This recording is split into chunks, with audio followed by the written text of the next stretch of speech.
Mary came to them saying, He is risen, He is not there. When Mary came to them saying, He is risen, He is not there. Resurrection is my song.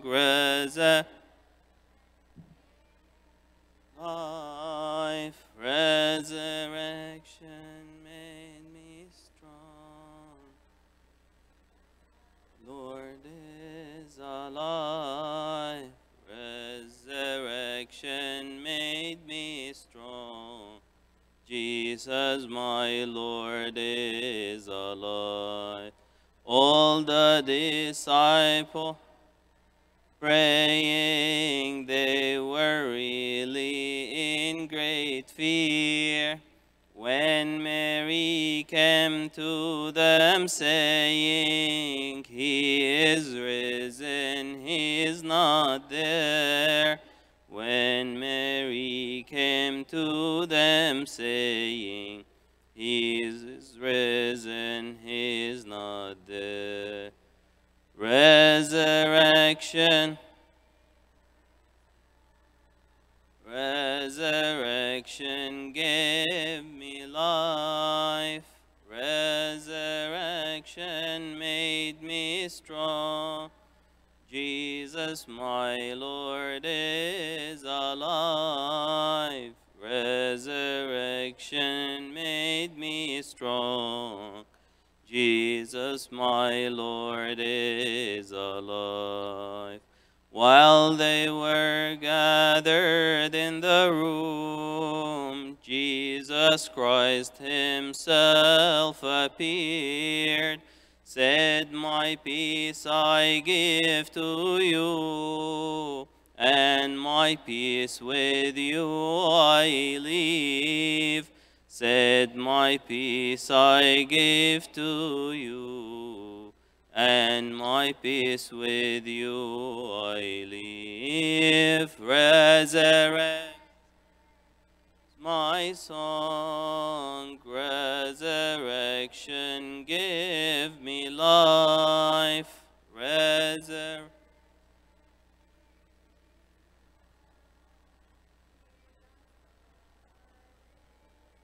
Alive. Resurrection made me strong.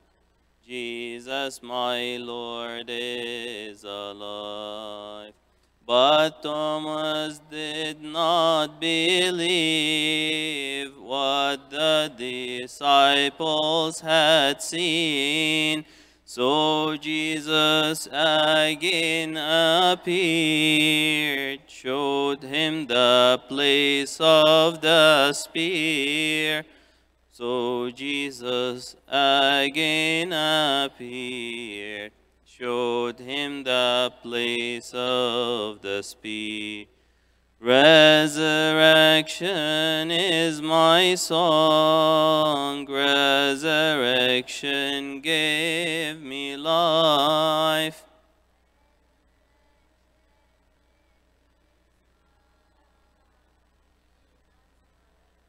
Is alive. Resurrection made me strong. Jesus, my Lord, is alive.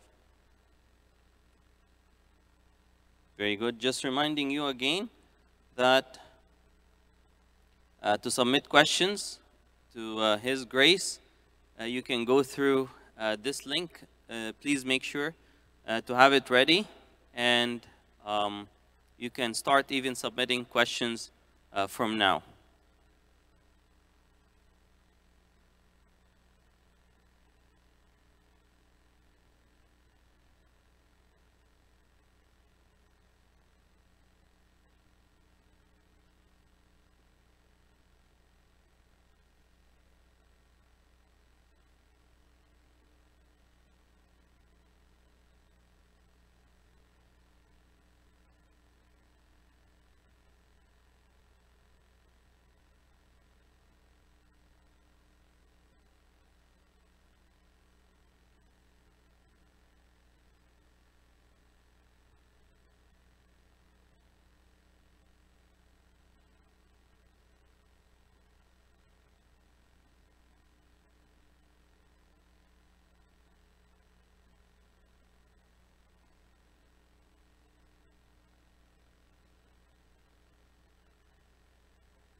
maybe until Sayyidina comes, maybe if I may ask, maybe this side can come to on this, the other side, the south side.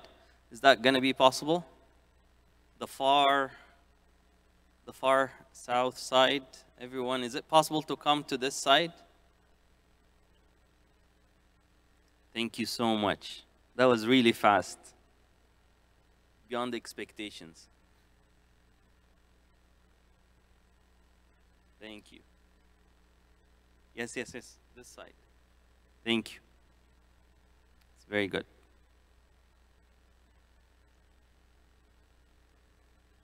On the back, you can come forward as well, the back. You knew it's coming, right?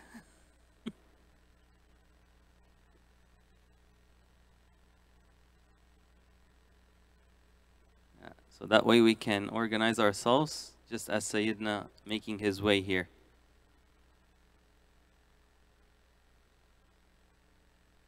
The guys on the top, the girls on the top, maybe you can come and join us down here. Very good, yeah. Good job, good job.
Episcopos of Suriel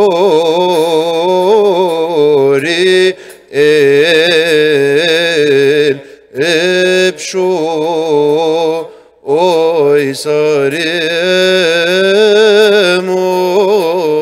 Nane Pico Evolente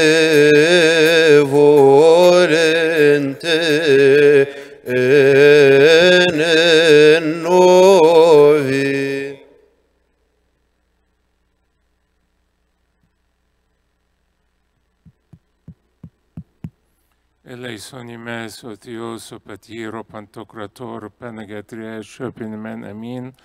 O Lord, make us worthy to pray thankfully.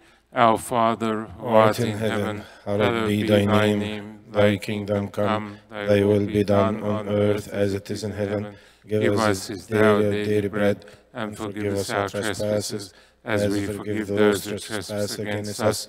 And lead us not into temptation, but deliver us from the evil one. Through Christ Jesus our Lord, for thine is the kingdom, the power, and the glory forever and ever. Amen.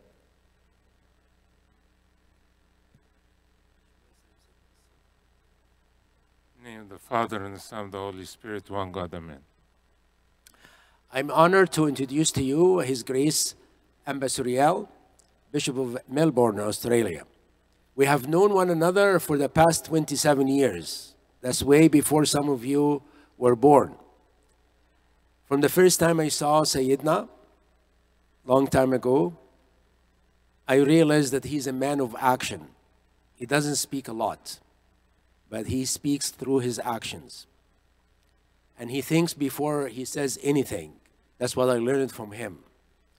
Sayyidina later on became the Bishop of Melbourne, and he served also in the Archdiocese in New Jersey. And whenever I see him, one time I was in trouble myself, I remember that. I cannot release what trouble I was in.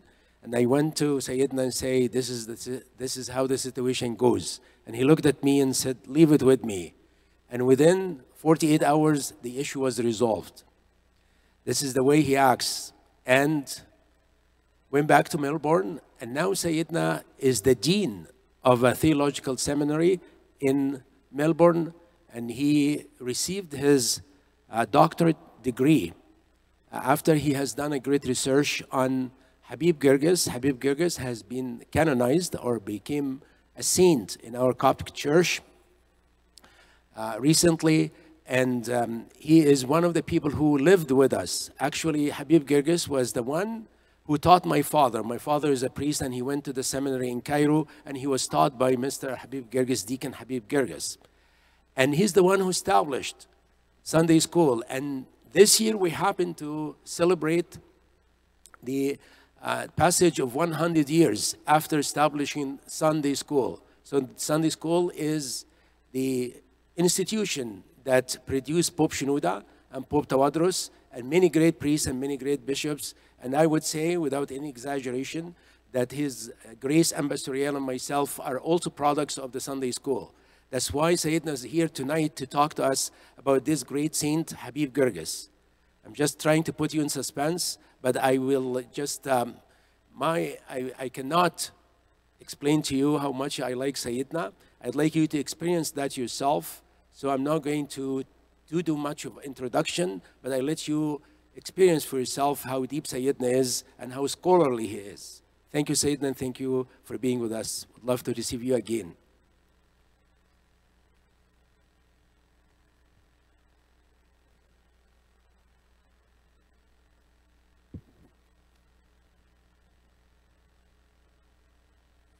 In the name of the Father, and of the Son, and of the Holy Spirit, one God, Amen. Christos Anesti, Christ is risen. It's a great joy and honor for me to be here this evening with you at the youth meeting at St. Mark Cathedral and to see this very beautiful church. I imagine it is probably the largest Coptic Orthodox church outside of Egypt, or one of the largest, and I thank Father Armonius for giving me the opportunity to see some of the facilities quickly this evening, and I congratulate all of the Reverend Fathers, indeed all of the community here on this great achievement. I hope that it can be a source of joy and hope and lots of ministry to all of the community here in Toronto. And I thank all of my Reverend Fathers for being here this evening, and of course Father Moros, who I've known for many, many years, for their kind invitation for me to address you this evening.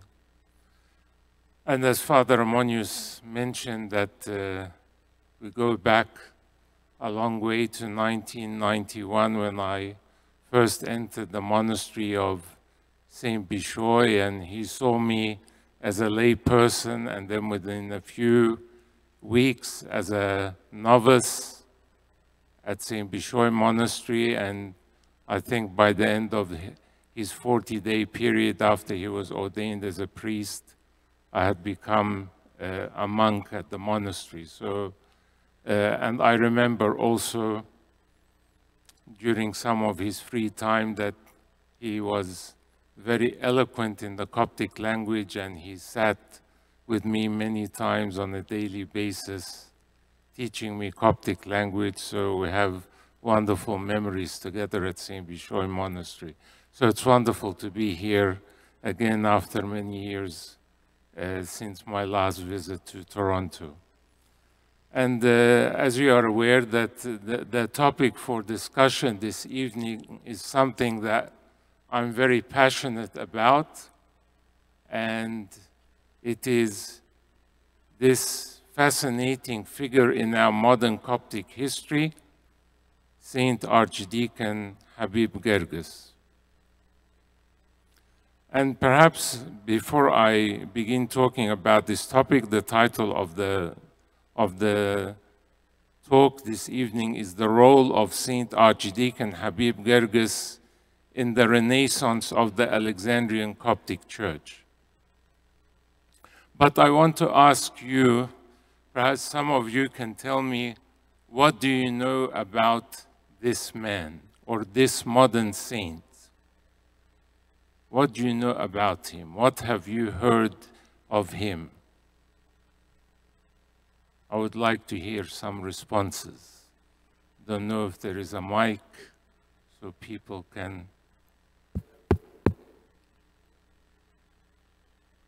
Anything?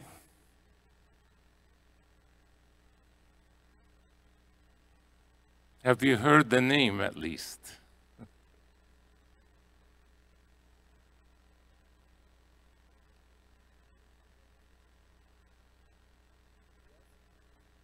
If you know something, come to the front and use the mic so everyone else can hear.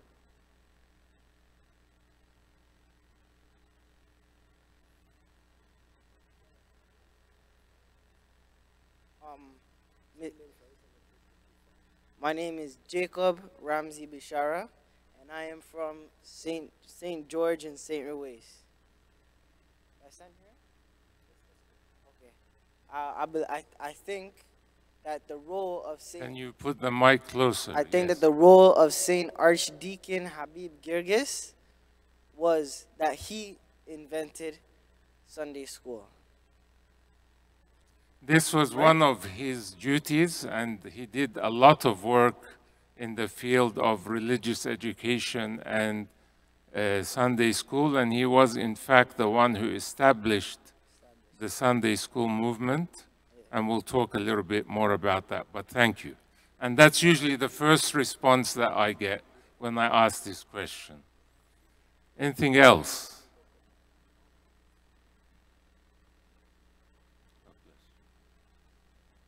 Anything else you know?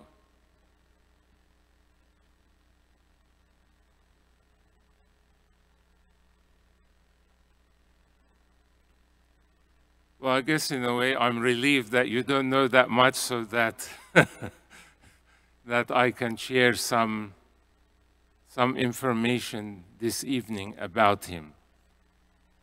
My journey with Archdeacon Habib Girgis goes back to 2005, when I was spending some time in the New York, New Jersey area. And I had began to think about doing a PhD in religious education at Fordham University in New York. And after completing the coursework, started to think about what the topic of my dissertation would be. And when I met with my mentor at the time, I said to him, I'd like to do a dissertation on the 2,000-year history of religious education in the Coptic Orthodox Church. And he said to me that this is a very broad topic. You cannot complete this in one dissertation. This is a whole lifetime's work that you could spend the rest of your career researching. Try to narrow down to a particular period of time or a particular personality.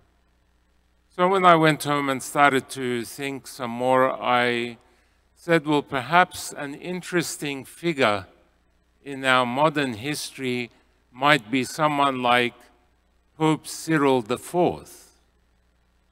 And Pope Cyril IV in our modern history is known as the father of reform, Abul Islah. And the reason he was known as the father of reform, and his papacy was a very short one, from 1854 to 1861, so only about just over 6 years. He established schools for boys and schools for girls for the first time in Egypt, and also began training classes to educate clergy. But he also did something very interesting, was that he brought the second printing press into Egypt. The first printing press had been brought from Europe by the Egyptian government, and Pope Cyril IV brought into Egypt the second printing press.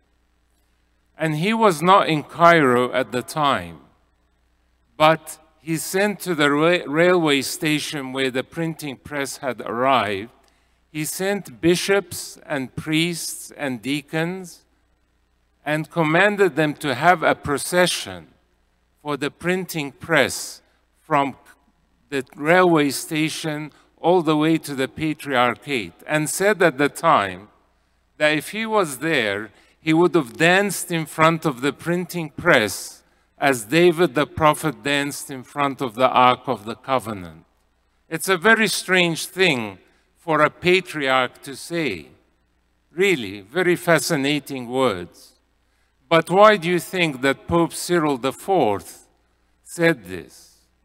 He said it because he felt that having this printing press in the Patriarchate was going to begin to enlighten the Copts and was going to begin transforming their lives, and that they would begin reading spiritual material on the liturgy, on the dogma of the church, and they would begin to be enlightened.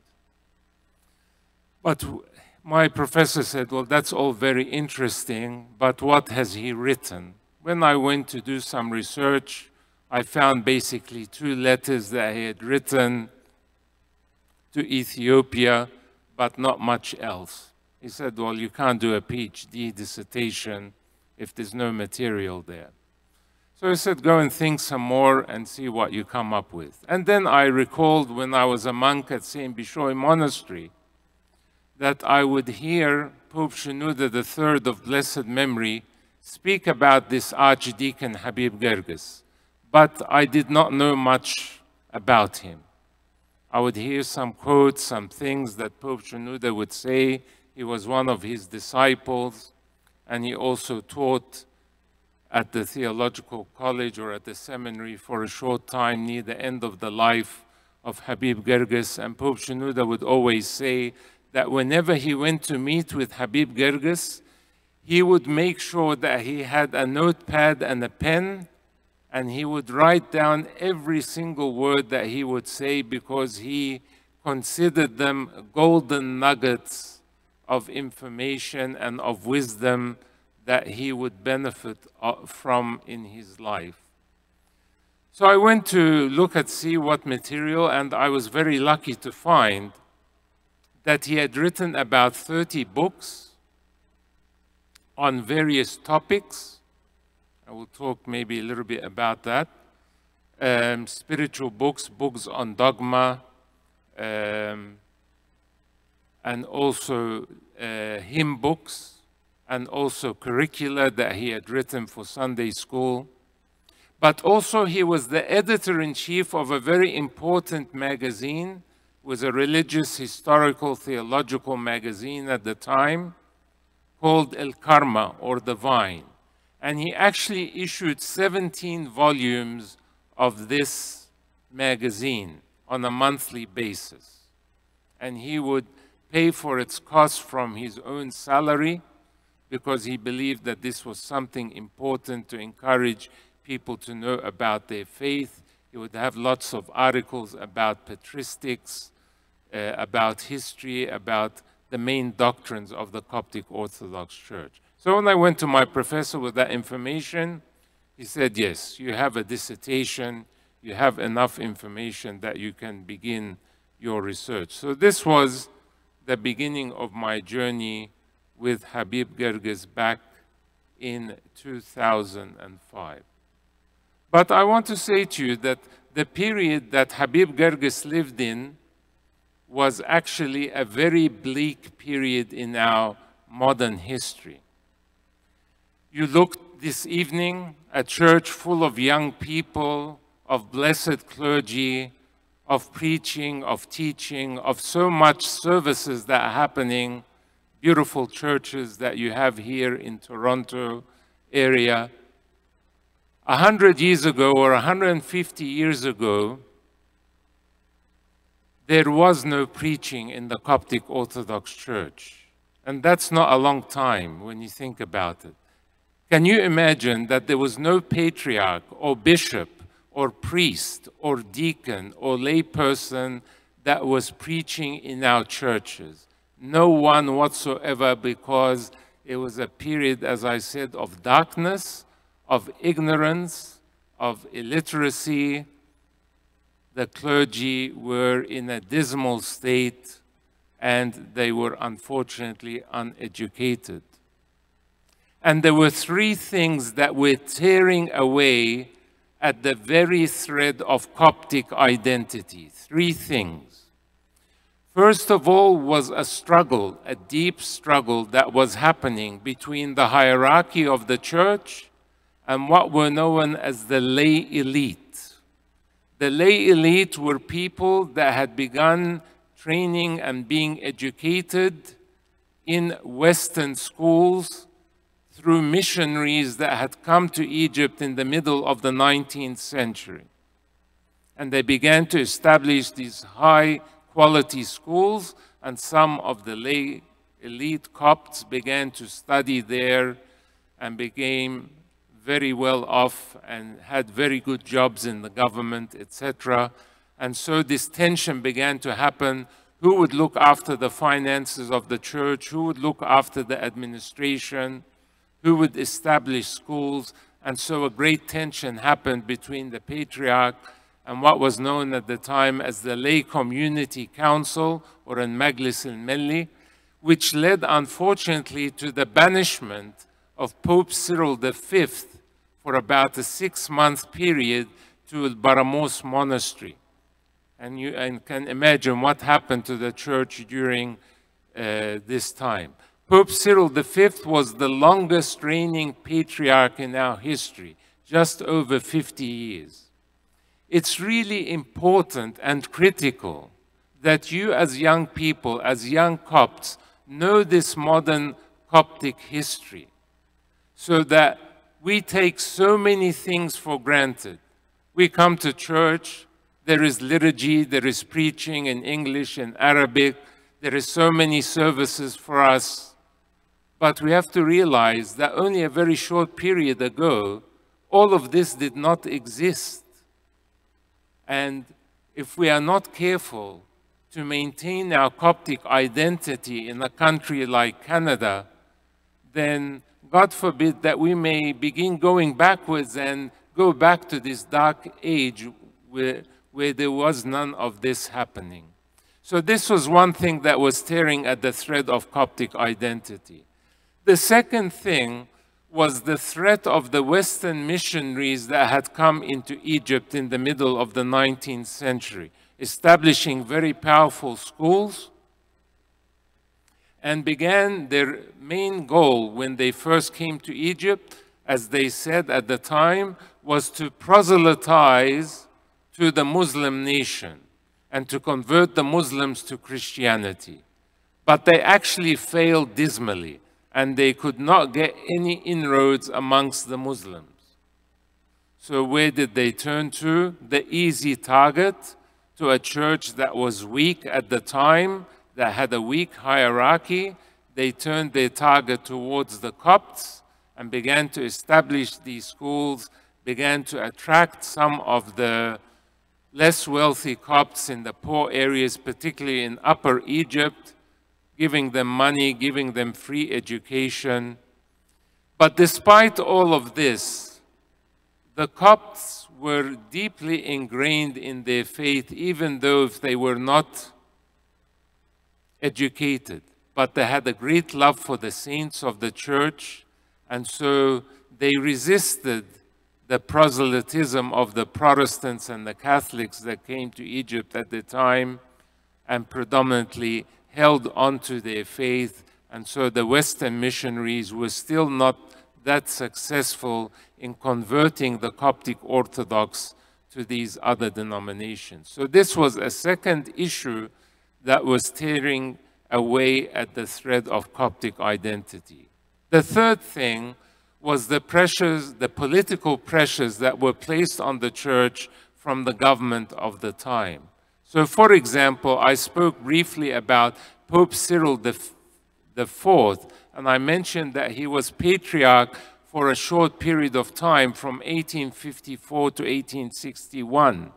And the history tells us that he was probably poisoned by the government authorities because they felt threatened by him that he was going to cause this enlightenment amongst the Copts. So these were all three items that were tearing away at the very thread of Coptic identity. And this is what Pope Shenouda III says about Habib Girgis at the beginning of his life. He says this in an article in a newspaper. He says, "Our teacher, Archdeacon Habib Girgis, pioneer of religious education in our generation, started his life in an age that was almost void of religious education and knowledge. The earth was without form and void, and darkness was on the face of the deep, as the book of Genesis describes. Then God said, "Let there be light," and there was light, and the light was Habib Girgis. This is how Pope Shenouda describes this man, this modern saint, that he was born into this period of darkness, and he brought the light of education into the Coptic Orthodox Church again.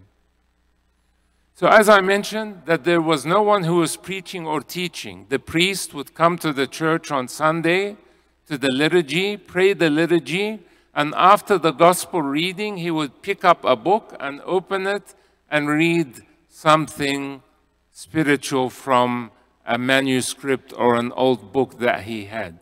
There was no preaching whatsoever. In all of Egypt, there was only one eloquent preacher, and that was Father Philithawis Ibrahim Baghdadi.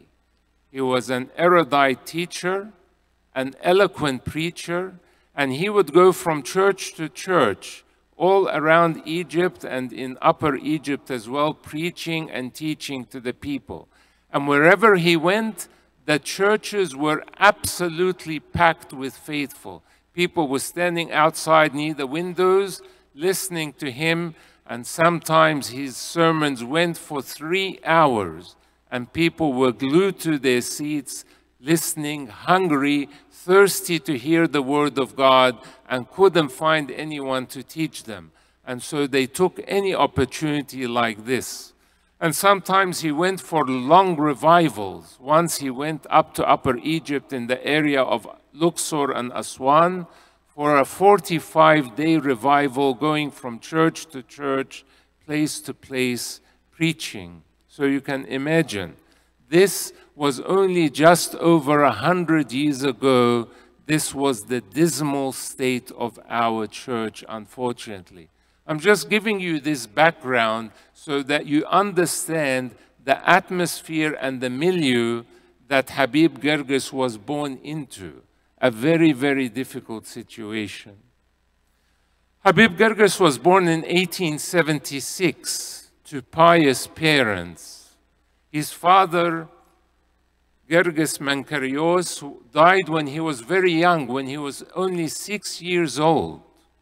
And imagine a young person living under these circumstances could have easily, lived a very worldly life like many other people were.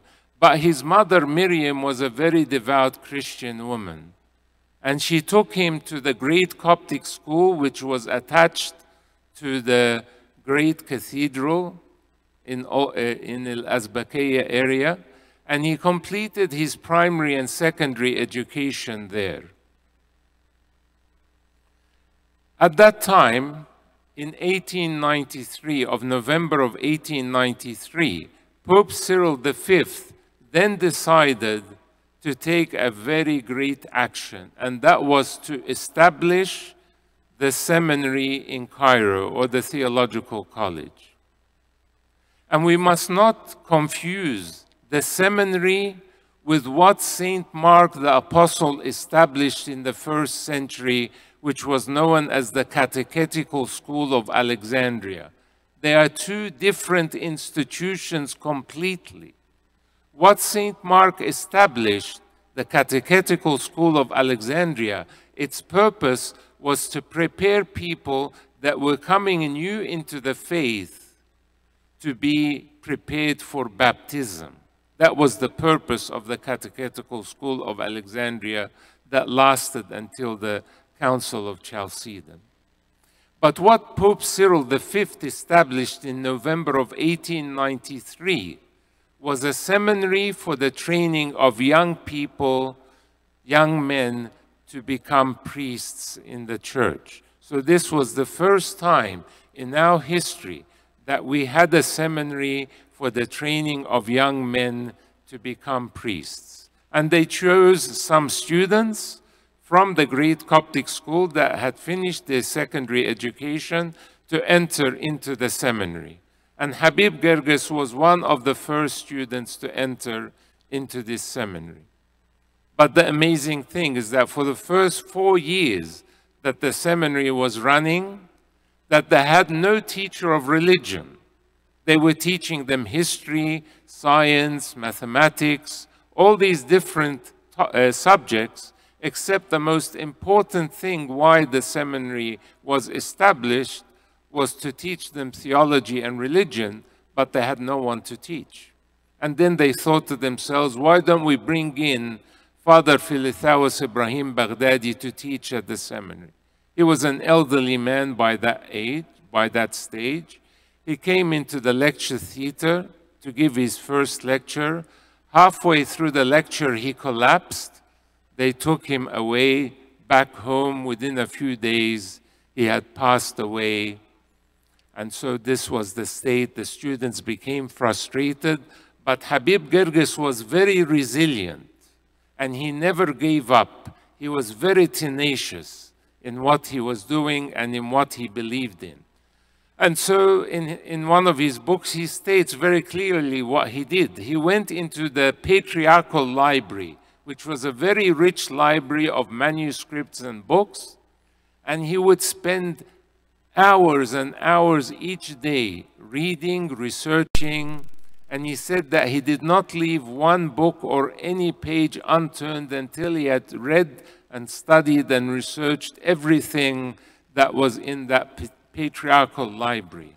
This is how eager he was to teach himself theology. And when the seminary saw how advanced he was, while he was in his final year as a student, they allowed him to begin teaching the first-year students at the seminary. And when he graduated, a few months later, he was then appointed full-time to teach religion and theology. He had 3 siblings, 2 brothers and a sister, Ghali, Kamel, and his sister was Martha.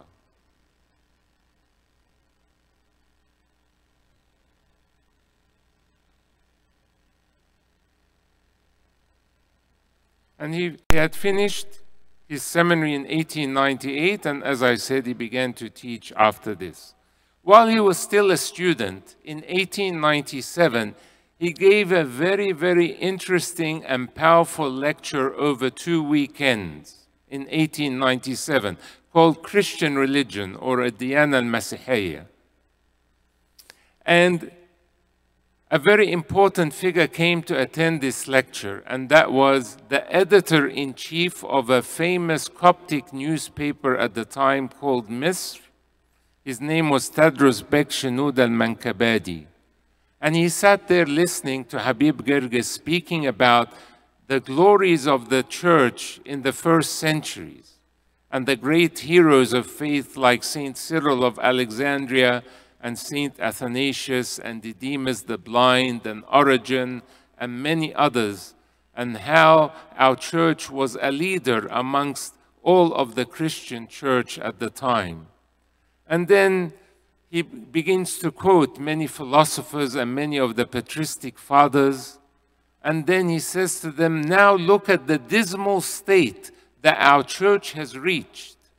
How can we have fallen from this great glory to where we are now? Let us put our hands together and return our church to its former glory again. And so this editor-in-chief of the newspaper, when he heard this powerful lecture, he asked for a copy, and he published it and distributed thousands of copies to the Copts, and he felt that something new was going to happen in the church. After this first lecture, Habib Girgis gave a second lecture in the church in Harat al-Sa'ayin in Cairo, but this time something amazing happened. The Pope himself attended the lecture. He had begun to hear about this bright young student, and the Pope stood on his throne while Habib Girgis was preaching and the church was full, blessing him and blessing the congregation, full of joy and feeling that preaching has returned back to the life of the Coptic Orthodox Church. And the Pope was so thrilled and so joyful to hear this eloquent preacher, Habib Girgis. And Habib Girgis had a very sonorous voice. So when he spoke, he commanded your attention. You wanted to listen to him. He was a very, very powerful preacher. And so this was a very important event in his life, and he speaks about it in one of his books as well. As I mentioned to you that the Western missionaries had begun to do a lot of work in Upper Egypt, and he had heard about this. And so in 1900, he decided to go down to the area of Asyut, and he began to give a series of lectures in the churches there, which he later published into a book called The Orthodox Rock, or Al-Sakhra al-Orthodoxia. The book is divided into two sections. Half of the book is a refutation against the teachings of the Catholics, and the second half is a refutation against the teaching of the Protestants. And when you read the book, I think it's been translated into English. When you read the book, you may feel that Habib Girgis was very harsh in his words, and perhaps that was the case. But when we understand the atmosphere at the time and what was happening in Egypt and what the missionaries were trying to do, then it makes sense why he was so aggressive in his speech. Because he feared so much that the Coptic identity was going to be dissolved, or that the Copts would all be converted to Catholicism or Protestantism. In my opinion, if God did not send Habib Girgis to take care of religious and theological education in the church at that time, I think we would all not be sitting here today. The Coptic Orthodox Church would have really felt the threat, and perhaps we would have been something else other than a Coptic Orthodox Church. So we are really so indebted to this great man that God sent at the right time to indeed be a light to Egypt and a light to the Coptic Orthodox Church, and for placing a huge emphasis on religious and theological education in the Coptic Orthodox Church. And so these lectures were later published into a book called The Orthodox Rock. In 1897, 1898, Pope Cyril V then issued a decree stating the importance of teaching children the basic tenets of the Christian faith and the importance of bringing them to church. Because unfortunately, many of the Copts were neither coming to church, neither were they taking Holy Communion. And so Habib Girgis did a lot of work to fix this.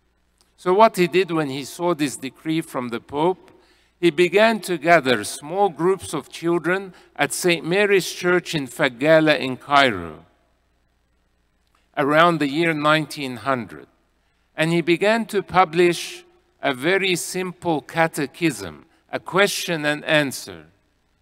Who is Saint Mary? Saint Mary is the Mother of God, the Theotokos. Who is the Trinity? And he would explain the Trinity. So question and answer, a very simple type of catechism, and he probably took the idea from what the missionaries were doing. So he did borrow a lot of material from the Catholics and the Protestants, but then he baptized it to make it into Orthodox material according to the faith of the Coptic Orthodox Church. So in my opinion, the Sunday school movement began in 1900 when Habib Girgis began to gather these small groups of children at St. Mary's Church in Fagala and began to teach them. In 1918, it then became more formal when the first higher committee for Sunday school was established. And as Abuna Amonius said earlier, this year we celebrate 100 years since the establishment of that committee. the amazing thing was that when he began to preach, many churches rejected him and wouldn't even allow him into their churches to preach. And why do you think some of the priests did not allow him to enter into their churches? Because they felt threatened by him. They were, as I said, ignorant. They were not educated, unfortunately. And so they felt threatened. Who is this young man who is now well educated coming into the church? Is he going to come and take over our church, going to take over our positions? So they felt threatened by this. And they resisted the Sunday school movement. And many of them at the beginning did not want to establish Sunday schools in their churches, again for the same reason.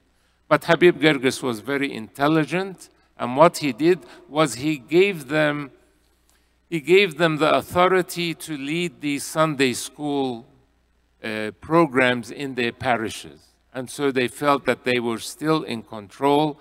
And then when they began to see the benefit of the Sunday school movement in their churches, in their parishes, it began to pick up, and it began to be something of great benefit, not just for the children that were attending, but also for the whole family.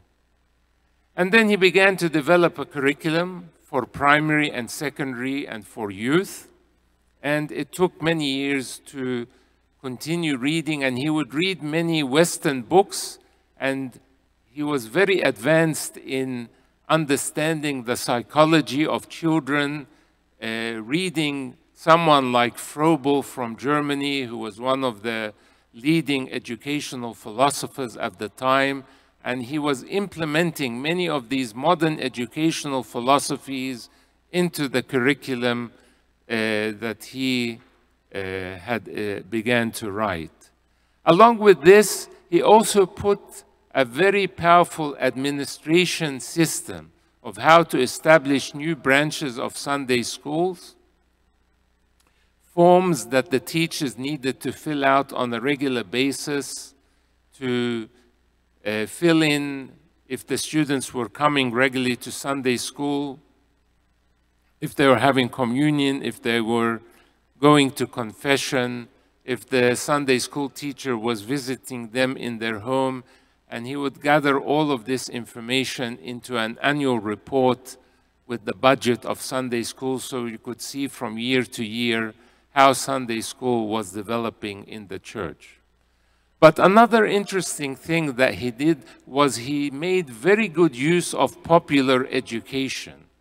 And when I speak about popular education, I speak about several items here. One was the use of religious pictures.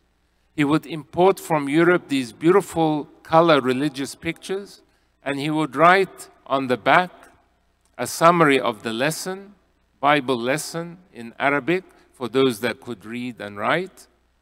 And he would distribute these all throughout Egypt, to Sunday school, to Sudan, and to Ethiopia. In one of his annual reports, in 1948, in a period of 9 months, he writes how many of these religious pictures that he had published. And I was absolutely staggered when I heard the figure. The number of Copts back then was only 1 million in Egypt. And so the number of Sunday school children may have been 10,000 or something like this.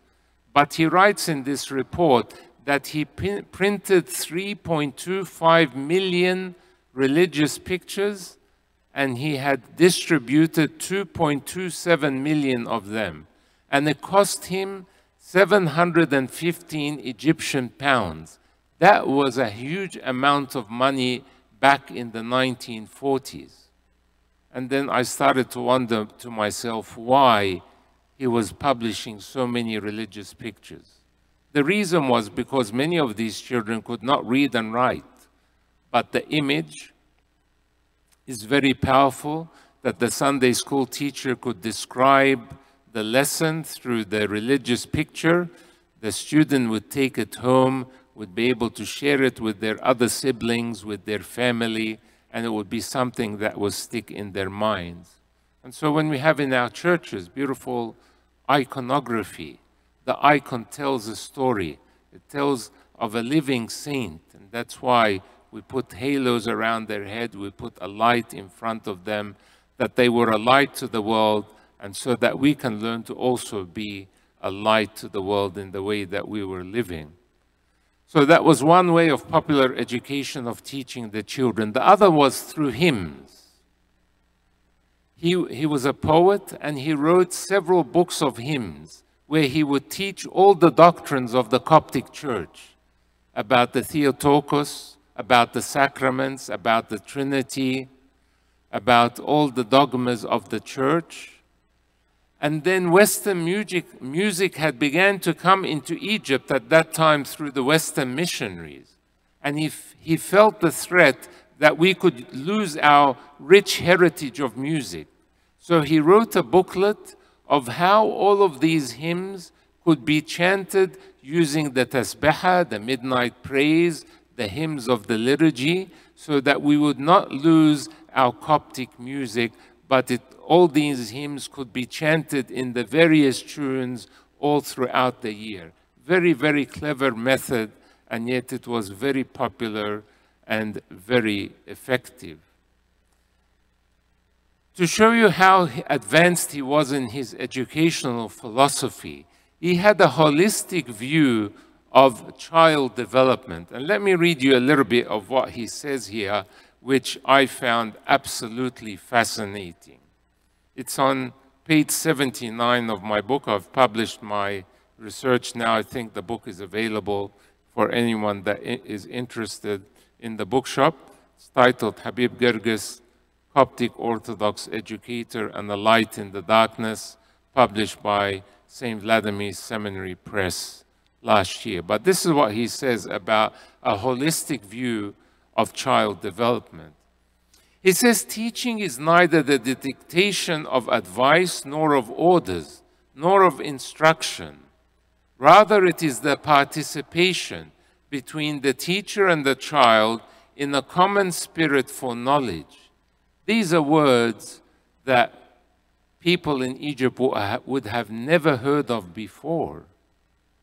That teaching, all that they knew back then was rote learning. A cantor, a blind cantor, would sit there and teaching young children to memorize certain things. But now Habib Girgis is putting education in a completely different light, saying to them that it's a common knowledge between teacher and child that they learn together.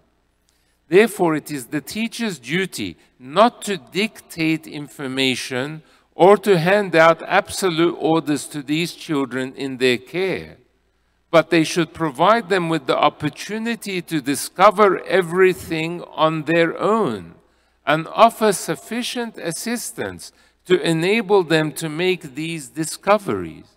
This is what the modern educational philosophies say today. And 100 years ago, this is what Habib Girgis was teaching, that the teacher there is to facilitate the education process, and it is for the students, the children, to discover things on their own, and the teacher there is a guide. And this is exactly what we do in education today.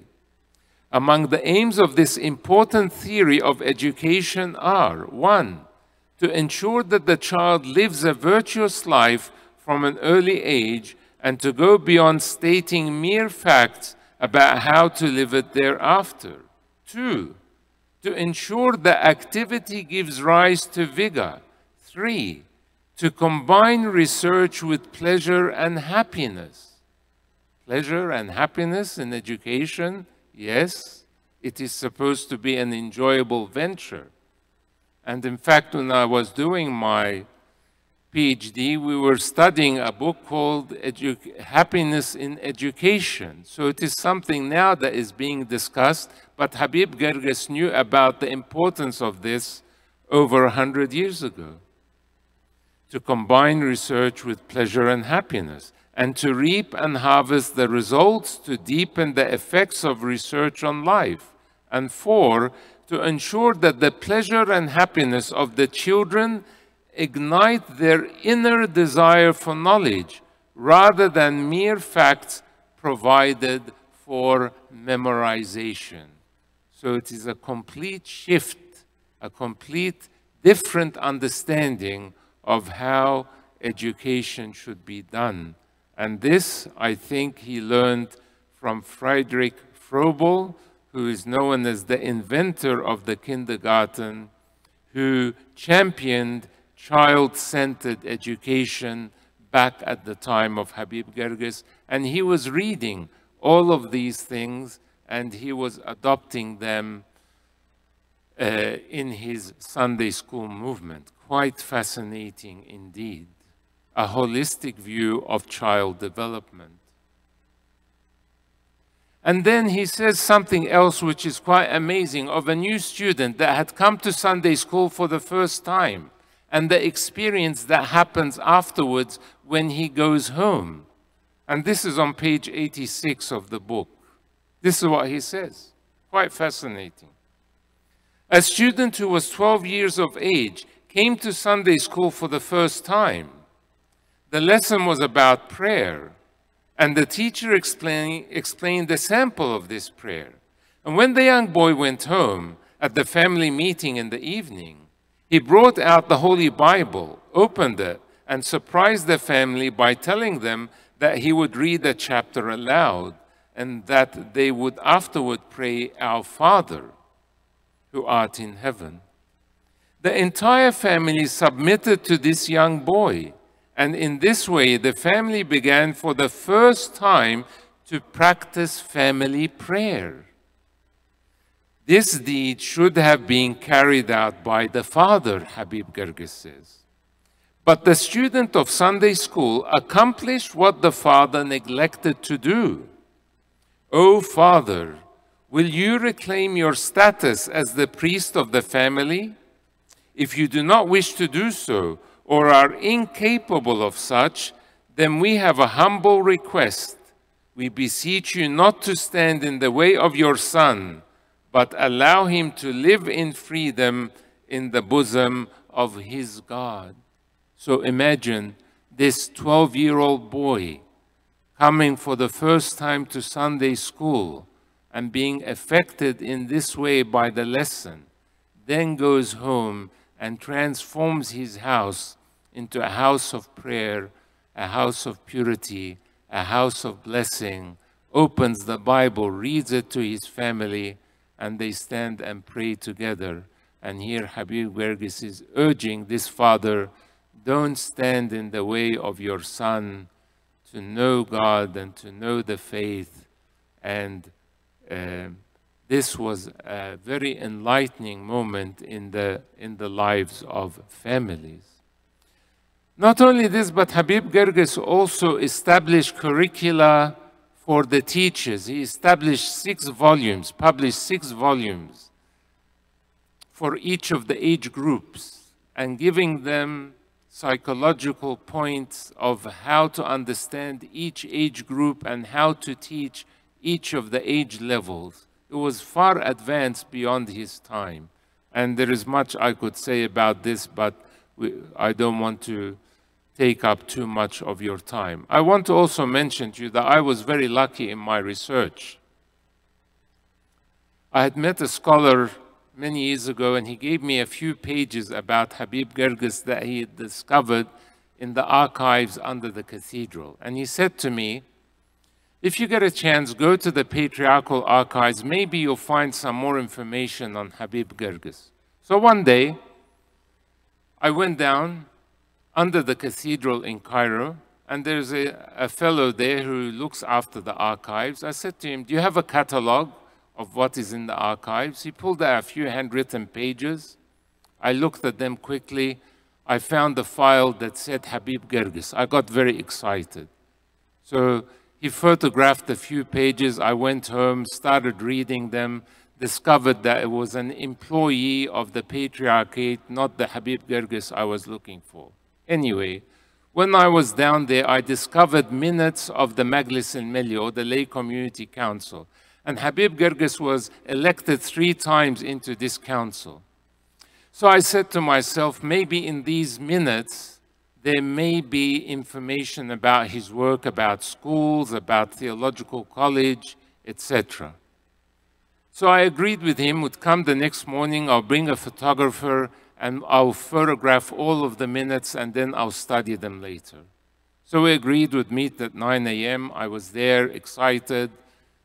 Early, he didn't turn up. He came about an hour later. He looked very upset, didn't want to talk to me. I didn't understand what was going on. He said to me, no. If you want anything here in the archives, go and speak to the responsible authority. I didn't know what was happening. So I went to the person who's responsible, and I explained to him, so-and-so, I'm doing a research on Habib Girgis. I'm looking for information on Sunday school, on theological colleges. He said, no, don't waste your time, don't waste our time. All we have here is marriage contracts and land titles, Sunday school, theological college, Habib Girgis. We have nothing like this. Basically telling me to go away and not to trouble him. And remember, he's dealing with a bishop in the church, and that's how I was dealt with. So imagine if it was a lay person, what would have happened to them? Anyway, I went back to Australia. The next year, I went back to Egypt, and something deep inside of me said to me, I bet you there's something in these archives. And it's a huge storeroom full of humidity, full of dust, full of rats, full of everything you can think of down there. So I said, I only have one solution, and that's go right to the top. So I went to Bishop Ioannis, at the time the secretary of Pope Shenouda III of blessed memory, and said to him, I need access to the archives. I need to know what's in there. So he said, write a note to Pope Shenouda, and I'll give it to him. Within a few hours, I had got a response that His Holiness has given me full access to the archives. And he sent Bishop Ioannis with me to go down. So when we went down this time to the person responsible and the other guy who's looking after the archives, strangely enough, all the doors flung wide open, and tea and coffee and biscuits came out. And you are most welcome, and anything that you want, we will do for you. Okay. So till now, I still don't know what's in the archives, though. So I had a friend of mine who is a translator. I said to him, why don't you take this fellow and tell him to tell you exactly what he knows about the contents of the archives. So he said the same words, land titles, marriage contracts, and then he came to this area and said, this section is about schools. And I was sitting right at the front of the store area, and I heard him say schools. I said, what, schools? And so we pulled out one of these archival boxes. Each box has got like 10 folders inside. Each folder has got tens of pieces of paper, all stuck together in this very humid storeroom. We pull out the first box, pull out the first file, open the file, and lo and behold, I find letters in the handwriting of Habib Girgis with his signature in red ink. Reports on Sunday school, reports on the theological college, letters to the synod, budgets, and I was told there was nothing there. I ended up photographing 7,130 pages of material on the work of Habib Girgis. Unbelievable. I took this, I photographed it, and I cataloged the majority of that material that became a very important appendix to my dissertation, so that any scholar in the future that wants to continue researching in this field won't have to go through the suffering I went through. Now they have a catalog where they can easily know what each document contains and what it's about, so it would be much easy access. But an interesting thing that I found in these archives was a document called Visitation to the Villages. Unfortunately, the villages that were in Upper Egypt were in very remote areas. Some of the Copts didn't even know they were Christian. They were not baptizing their children. They were not having Holy Communion. No priests were visiting them. They were not attending liturgies because the liturgies were in the cities. It was too difficult to go by public transport, or they couldn't afford it. So Habib Girgis in this booklet urges the clergy to take the Holy Altar Board, to go into the villages and to pray the liturgies for the people and to give them Holy Communion. But then he would gather the Sunday school teachers in the 3-month summer break, and he would send them 2 by 2, would say to them, go and get the census. There was a census in Egypt at the time where the Copts were known where they were. And go 2 by 2 and stop in every village along the way. And when you enter into a village, divide. Each one of you to go and visit 10 homes that day. Take with you an image of Christ and put it in the living room. Because people, as I said to you, they didn't even know they were Christian. And sometimes there was mixed families living together.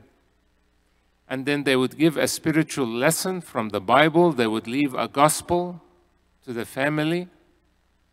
And then he says to them something very interesting.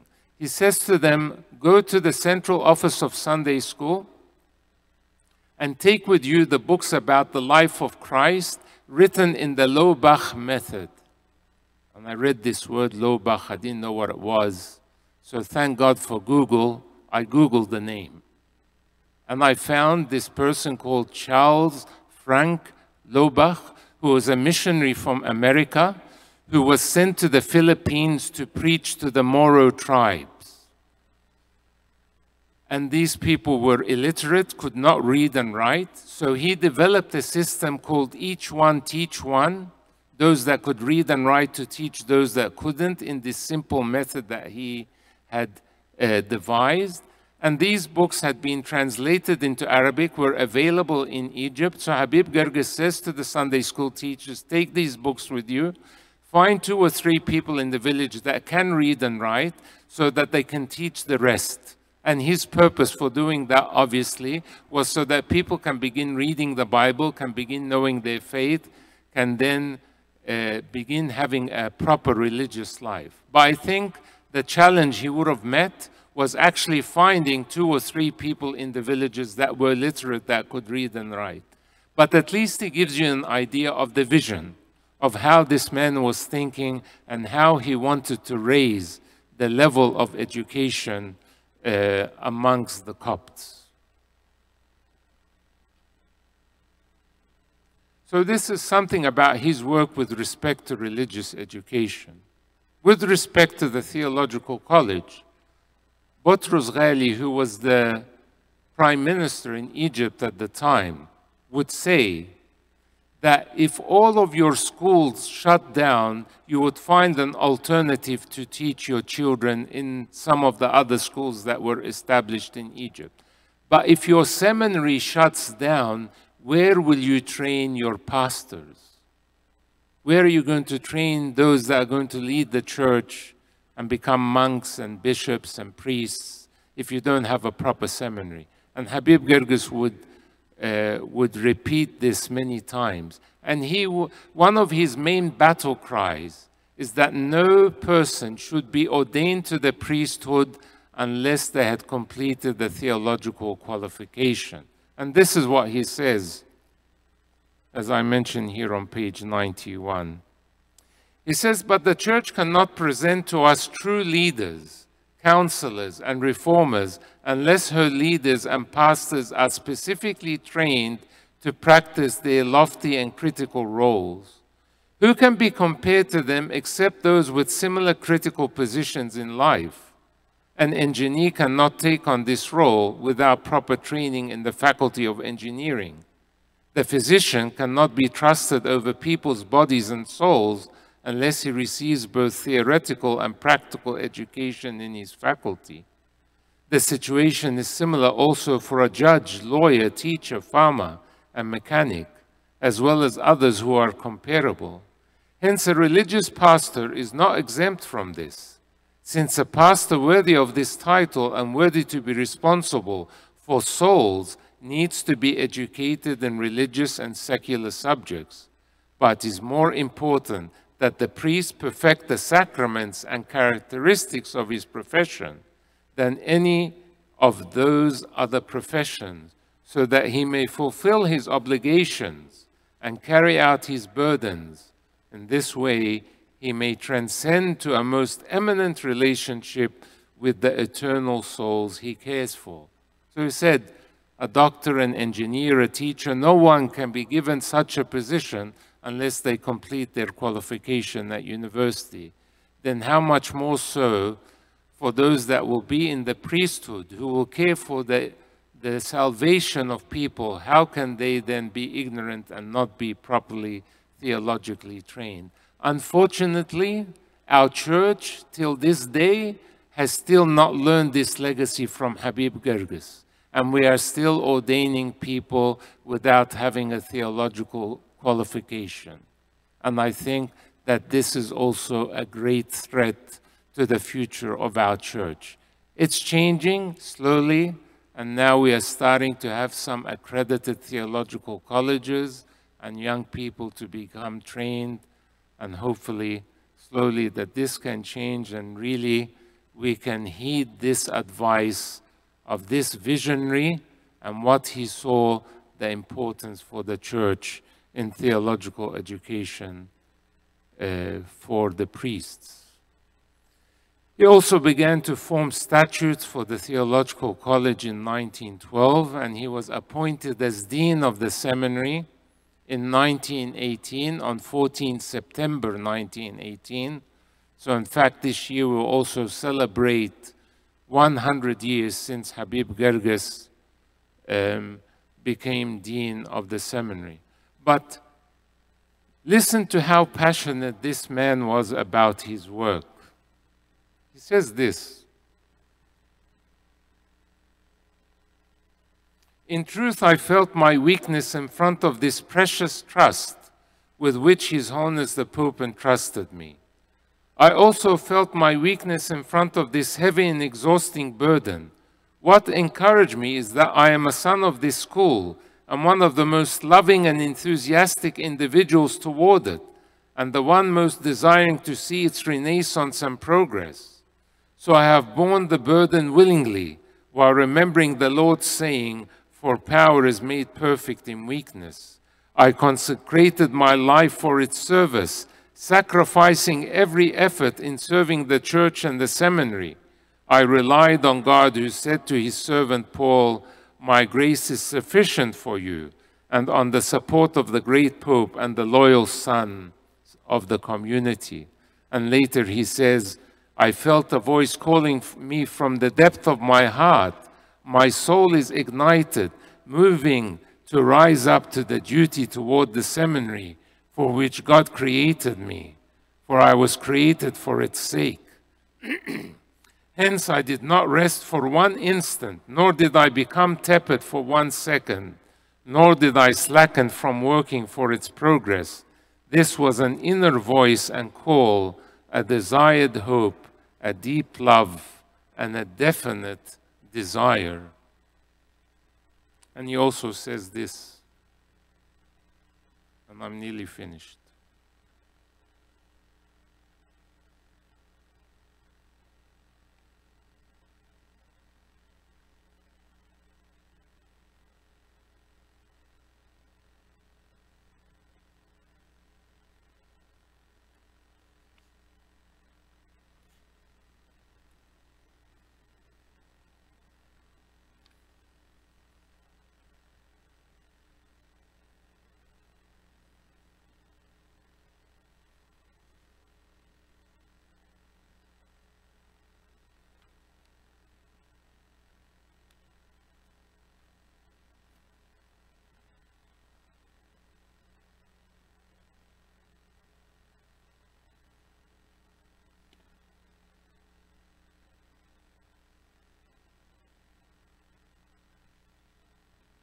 I can't find the exact quote I was looking for, but you can see from what he says his great passion that he had and the great love that he had for the seminary and the work. When he received the seminary as dean, the buildings were in a very dilapidated state, and the lay community council gave him a very difficult time and wouldn't support the renovation of the buildings, but he was a great preacher. He would go to the wealthy Copts and they would give him donations, and he was able to make it into a very excellent building. And he would call it the Bride of Mahmasha. Mahmasha was the suburb, and he worked very hard to raise the profile of the school. He wanted it to reach the highest international academic standards, but unfortunately, he did not find the support. Thieves came and broke into the seminary several times. The students would get sick because they did not have enough food. The patriarchate would not support it. And one of the doctors, called Dr. Loria Beck, would send to him saying, if you don't fix all of these problems, sometimes the sewage would spill out into the corridors and into the bedrooms of the students, and they became very sick. I even have the prescriptions that Dr. Loria Beck wrote for the students, so we can know if some pharmacists are here, can tell us what were the diseases that they were suffering at the time. The cantors, the blind cantors that he built a school for to teach them the hymns of the church, he would write, he would see them sitting out in the courtyard, cutting the filthy grass and eating it because they had not enough food. Many, many difficult things that he went through. Not only this, but he was met with resistance, people that became jealous of his work, like a monk, for example, named Father Heziel Baramosi, and wrote several letters attacking him, saying, what's he doing with all the donations that he's receiving? Why is he teaching the students Greek and Hebrew? That's a waste of time. But obviously, he was jealous of him for certain reasons and didn't understand the importance of studying Hebrew and Greek and studying the scriptures, the Old and the New Testament. But at the end of his life, one of his dear friends said this about him after he had passed away. He passed away on the night of the feast of St. Mary on the 21st of August, 1951.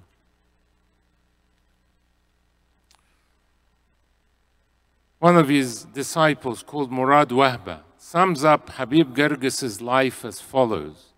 He says, the great teacher has failed in his reform, but he failed where shortcoming and failure are considered an honor.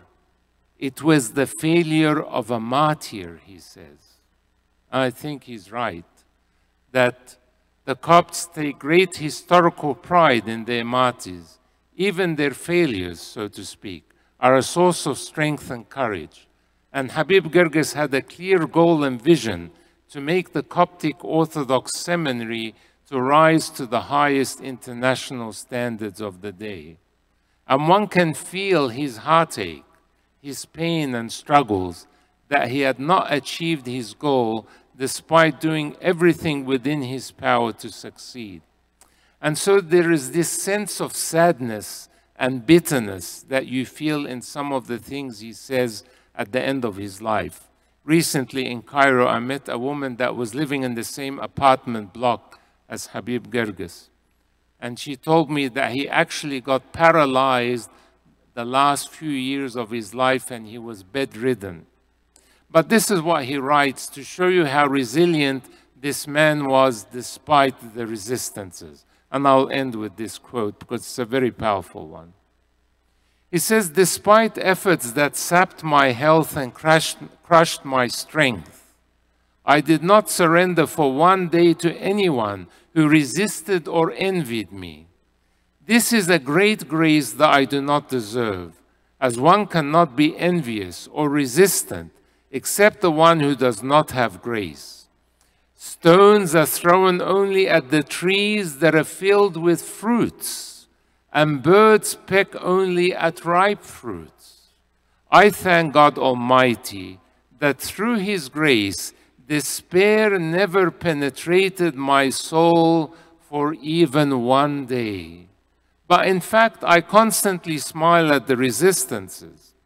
I have forgiven and will continue to forgive from the depth of my heart everyone who desires to be my enemy in vain, knowing that it is inevitable that obstacles will come along the path of those who desire to serve God and people. It is inevitable that there is no honey without the bee sting. And he who abandons positive work for the sake of the murmurings of people resembles the horse that bolts when it sees its own shadow. Gold does not lose its value if it is rejected by animals, and the sun is not blemished if you cannot see it one day. It is imperative that we do not fail in doing good, for we shall reap the harvest in due time if we do not weary. Do not be overcome by evil, but overcome evil with good. And really, this is a very inspiring quote, and it inspires me every single day in my ministry. When I meet difficult situations, I turn to what Habib Girgis says. I think it's something that should be inspiring for each and every one of you as well, because we all go through difficult times in our life, and it's very easy to take the easy path and to quit. But this man was not a quitter, and this man was willing to go through the most difficult things that he suffered for the sake of the good and for the sake of preserving the Orthodox faith and for raising the profile of the Copts and for raising the profile of religious and theological education in the church. If we call Pope Cyril IV the father of reform, I think that Saint Archdeacon Habib Girgis deserves the title of Father of Education in our modern Coptic era. He's an inspiration for my life, and I am grateful that I have a large part of his relics in my diocese that was graciously given to me by Bishop Martyros. His relics are in Mahmasha Church, St. Mary, and I was able to get all of his top upper right arm, and in a miraculous way was able to get it to Melbourne one way or another. That's another story for another time. But he is a real inspiration to me, and I hope that you will take him as your intercessor and really try to learn more about the legacy that he has left for us as a church, because I think we're only just starting to scratch the surface to understand who this great hero of our modern Coptic era is. May his intercessions and blessings be with all of us, and glory be to God forever. Amen.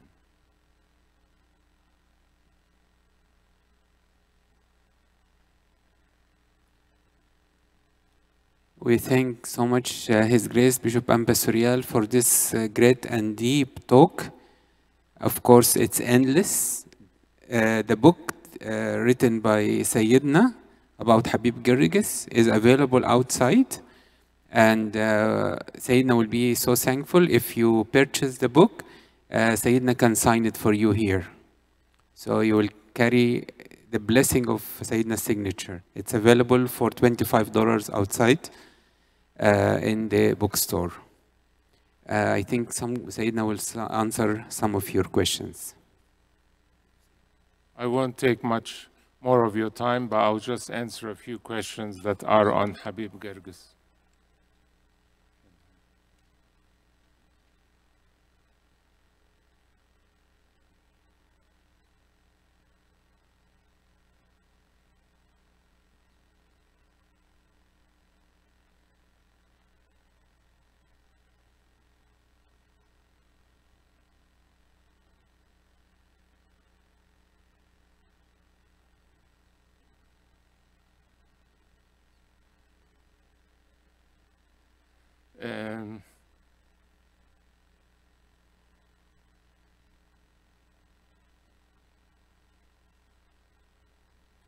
In regards to Archdeacon Habib Girgis and his aggression to the Coptic identity and how he felt so passionately about it, is this why Egyptian Copts are not as welcoming to outsiders coming into the church? Out of fear we would lose the Coptic heritage identity? No, I don't believe that this is the case. I think because for many, many centuries, we were not able to preach and teach, particularly after Islam entered into Egypt, and so many of our churches were closed down. We lost a living language of Coptic and so on. And so we could not continue this work. But we have always been a missionary church. And if you look at our early history, that people went outside of Egypt, for example, in Switzerland, where Saint Verena and Saint Mauritius went to preach there and died in that country. And there is a city named after this Coptic saint till today. City of Saint Moritz in Switzerland is named after this Coptic saint who was part of the Theban Legion, and also Saint Verena, who was a nurse and taught them about hygiene and nursing. I went and visited the church where she is buried in Zurich. It's a Catholic church, and was able to get part of her relics. So we have always been a church of mission and evangelism. And I think that now that we have been given this opportunity to come to the West, to Canada, to America, to Australia, to Europe, that we are starting to re-educate ourselves about mission and evangelism, but we need to educate our people. We can't begin bringing people into our church without preparing our community first of what mission and evangelism means. For example, can you imagine in a church, a young lady comes that never been in a Coptic church before, and she comes and sits next to this blessed old Coptic lady. And in Western tradition, it's not wrong for a lady to cross her leg in the church, but this old blessed Coptic woman, for her, according to her tradition, it is something offensive, so she slaps her on her leg with "Allah اختشي يا بنت عيب كده في الكنيسة." You can't do this in the church. That girl will leave the church, will never come back again, and she'll be offended by that. So we need to begin educating, training our people to understand what is tradition, what is faith, there is difference, what is customs that don't apply here. Otherwise, we will not be able to be a welcoming church. You know how long it takes for someone to decide whether they will join a church or not? 30 seconds. From the point of entering through the door of the church, you have 30 seconds to convince them if you are a safe place, a welcoming place, a warm place to be in or not. So we have a lot of work to do in this, but I don't think that this was the case with Habib Girgis. There was a real threat at the time of losing our Coptic identity, and so he had to do what he had to do at that time.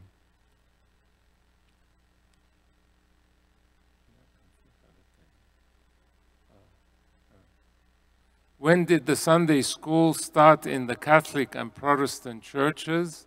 In Egypt, they came around the mid-19th century, and as I mentioned, they began to establish schools and churches in Upper Egypt and in Cairo, etc.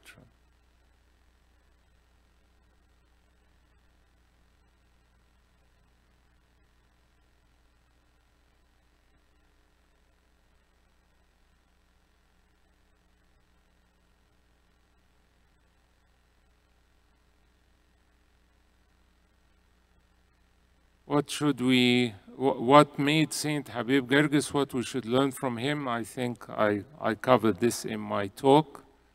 Saint Habib Girgis faced a lot from the church leaders at his time. What made him that strong to continue and not to give up?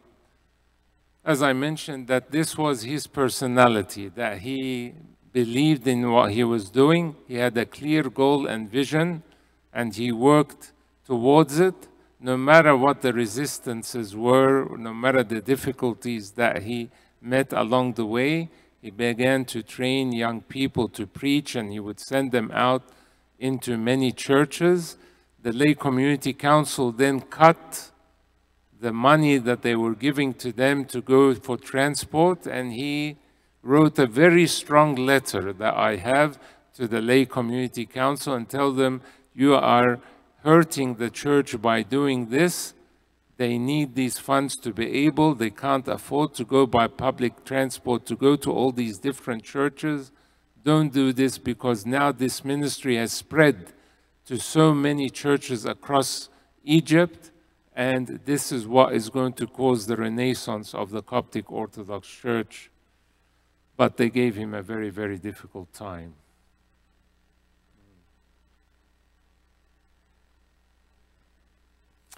If I find resistance in my service, how do I tell if this resistance is from the evil, or is it that God wants me to serve in a different way? You should go and speak about this with your confession father, who can guide you and tell you if you are working on the right track, or if there is something that you need to change in your personality or in your ministry, so that you work together with one unity and one spirit. So I will end there. I have many slides, but I think we ran out of time. In the book, you'll find many of these photos of his family, of his brothers and his sister. This is a nice picture of him sitting in front of the pyramids with a man called Mark Baruch, who had a retreat house. He was teaching English at the theological college. Habib Girgis was very elegant in his dress. He was always dressed with the fez, sometimes with a bow tie. He was very elegant, as you can see, a very handsome young man. This is later in his life, in the 1940s. This is Father Philithaus Ibrahim Baghdadi, who I spoke about earlier, who was the only preacher in the Coptic Orthodox Church, born in 1837 and fell asleep in 1904. This is him as the dean of the college, sitting at his desk in Mahmasha. A very unique photo of him as archdeacon with Pope Cyril V, the longest reigning patriarch in our history. This was taken in 1913. You can see here, don't know if it's clear or not, but again, his very elegant dress, his shoes very well shined. This is Tadros Bek Shenoud al-Mankabadi, who was the editor-in-chief of Misri newspaper.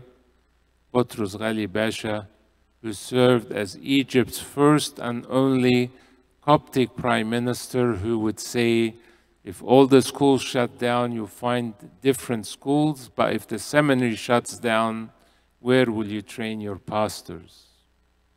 Mor Osamaika Pasha was the one who supposedly established the Coptic Museum, but in my opinion, he was a very arrogant man from what I've read about him, and he was resisting the work of Habib Girgis and mentioned in one of his books.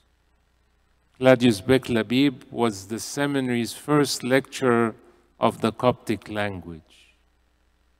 This was the first dean of the seminary, Yusuf Bek Mankarius, and when he died, Habib Girgis took over in 1918. This was the church that he established at the seminary, where he would use to train the young people in the liturgical services and a place where they could practice preaching. This was the certificate that the graduates would receive. These are some of the cantors. He established a workshop for them where they can make these cane crafts, they would sell it so that they could get some small funds to be able to live by. Some of the students, graduates of the seminary in 1937, there's many, many photos of the graduates with him. He's sitting in the middle amongst them. This is a picture of girls in Sunday school. So he not only gave care for boys' education, but also he writes many places about the importance of education of women. This was an icon that our iconographer painted in Melbourne of Habib Girgis, and two scenes from his life, one with Pope Carolus blessing him while he was preaching, and another one where he was teaching at the seminary, and the verse is very small, or the saying, he would always say, the education is the first need for the community after bread. This is with Bishop Martyros when he graciously gave me part of the relics, as you can see there, the relics of Habib Girgis. When they pulled out the coffin, they found him dressed in the full dress of the archdeacon, and I was able to get the upper right arm of Habib Girgis as a blessing for my diocese. These were some of the gifts that were given to him on his many trips to Ethiopia and Sudan.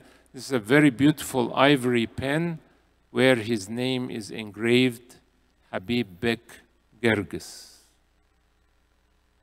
His ink pad, inkwell, fans for summer, but without the feathers, his glasses. These are all kept in the museum in Cairo. He had a stamp that he would stamp his signature with.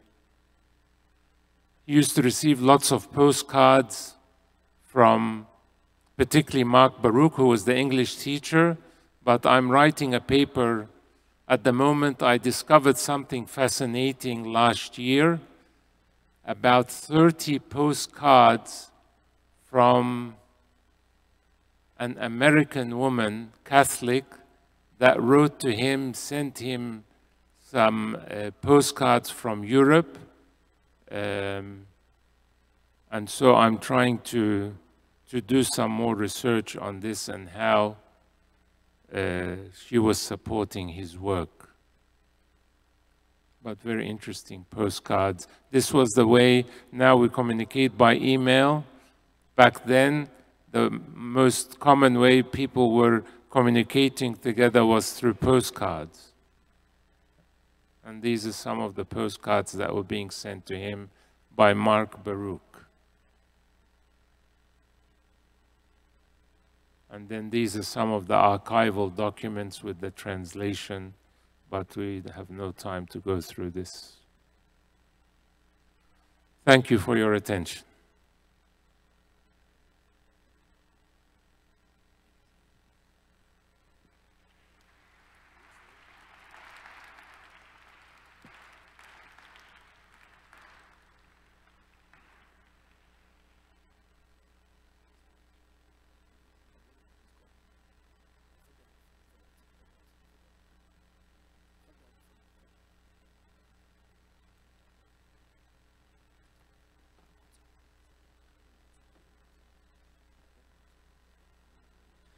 Emin Lelo Yeduk Sebetrike Ioke Agiob Nevmatike Ninkai Kesos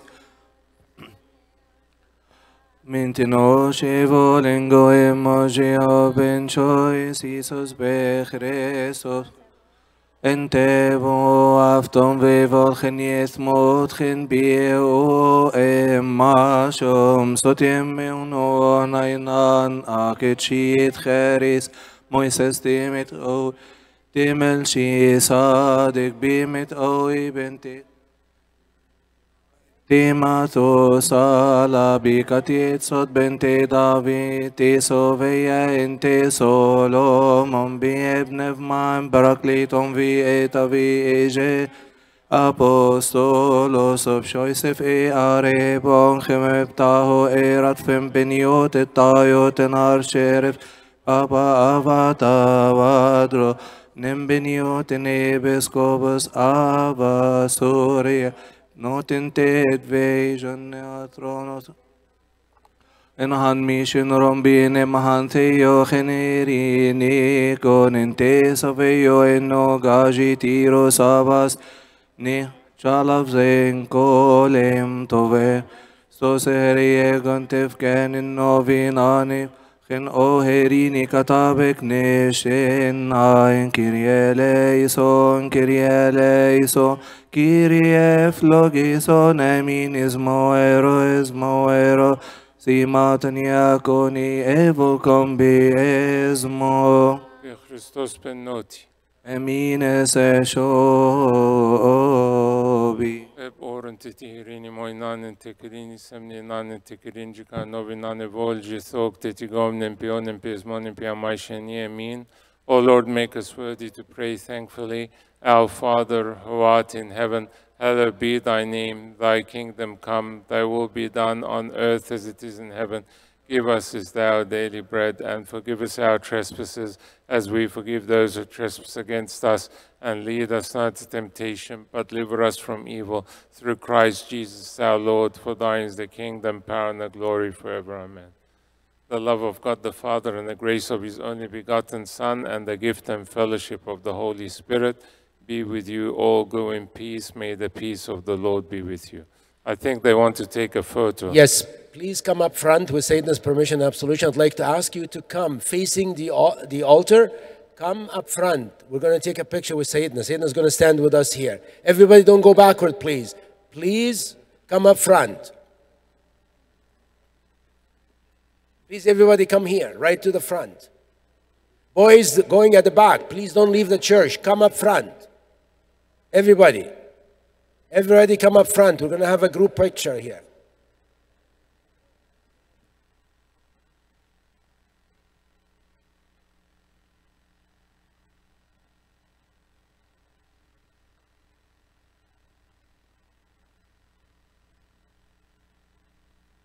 Yalla awlad, everybody come up front.